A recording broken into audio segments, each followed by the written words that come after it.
8 বছর পর বাংলাদেশের মাটিতে বসতে যাচ্ছে দক্ষিণ এশিয়ার বিশ্বকাপ খ্যাত সাফ চ্যাম্পিয়নশিপ। আগামী 4 থেকে 17 নভেম্বর ঢাকার জাতীয় স্টেডিয়ামে অনুষ্ঠিত হবে সবগুলো ম্যাচ। তার আগে সেপ্টেম্বর অক্টোবর উইন্ডোকে প্রস্তুতির জন্য কাজে লাগাতে চায় বাংলাদেশ ফুটবল ফেডারেশন। আন্তর্জাতিক এই বিরতিতে জাতীয় ফুটবল দলের জন্য 4টা প্রীতি ম্যাচ আয়োজন করতে চায় বাফুফে। এই 4 ম্যাচের মধ্যে আবার 2 থেকে 3টা ম্যাচ কিরগিজস্তানের মাটিতে খেলার সুযোগ তৈরি হয়েছে বাংলাদেশের সামনে।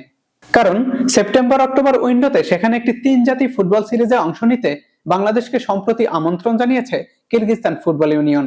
বিষয়টি নিশ্চিত করেছেন বাফুফে প্রেসিডেন্ট। বাংলাদেশ কিরগিজস্তান বাদে বাকি কোন দল অংশ নেবে সেটা এখনো নিশ্চিত হওয়া যায়নি। এর আগেও 2021 সালে কিরগিজস্তানে একটি ত্রিদেশীয় সিরিজে অংশ নিয়েছিল বাংলাদেশ। অবশ্য সেবারের সফরটা একদমই সুখকর ছিল না বাংলাদেশের জন্য। ফিলিস্তিনের কাছে 2-0 এবং স্বাগতিক কিরগিজস্তানের কাছে 4-1 গোলের ব্যবধানে হেরেছিল বাংলাদেশ। তবে সেবারের বাংলাদেশ দল আর এবারের বাংলাদেশ দল কিন্তু এক না। হামজা, সমিত, ফাহমিদুল, জামাল ভুঁইয়াদের নিয়ে গড়া এবারের দলটা বেশ পরিণত।